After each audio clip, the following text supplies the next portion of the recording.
Alors cette semaine, en fait, on fait des actions dans le cadre de la Semaine européenne de réduction des déchets, qui est un événement national sponsorisé, on va dire, par l'ADEME. Cette année, c'est le thème du textile. Sur le marronnier, on a fait des actions à Maripasoula et à Papaichton. Là, on a eu l'association Paipayo qui a répondu à travers son activité de friperie.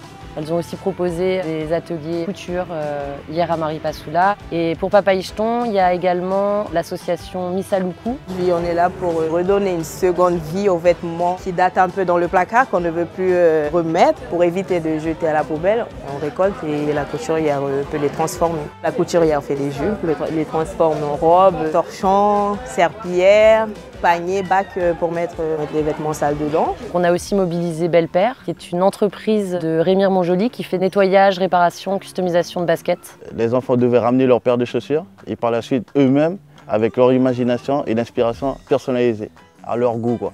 Les élèves ont bien aimé, ils ont apprécié ce moment. C'était eux qui étaient à l'œuvre. C'est un moyen aussi de faire du recyclage de paires de chaussures. Moi aussi, j'étais à l'œuvre. On a eu un défilé de mode, chaque élève devait passer.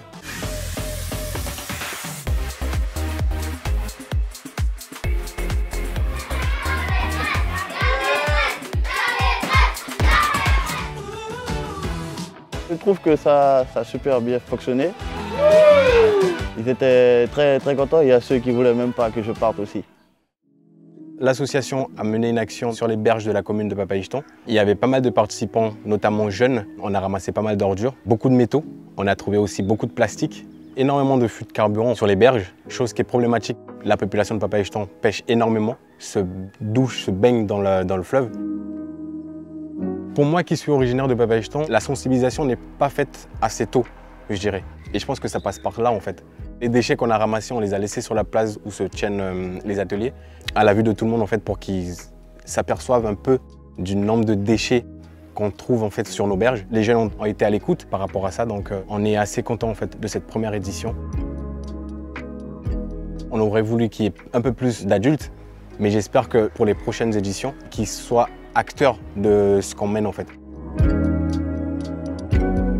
Parallèlement à ça, on a aussi l'équipe EDD du parc, donc Françoise, qui propose des animations avec Yatalema, qui est notre service civique, qui est orienté autour de la couture, donc confection de marionnettes pour les doigts, atelier perles, voilà. On essaye au maximum de limiter la génération de déchets sur cet événement. Alors pour ça, généralement, on essaye d'avoir du jus en vrac qu'on boit dans des éco-cups. Et on a aussi mis en place un dispositif de prêt de vaisselle réutilisable avec un dispositif de lavage sur site. Et là, on invite plutôt les participants à être autonomes là-dessus. Et comme ça, on essaye d'avoir un événement le plus exemplaire possible pour montrer que c'est possible.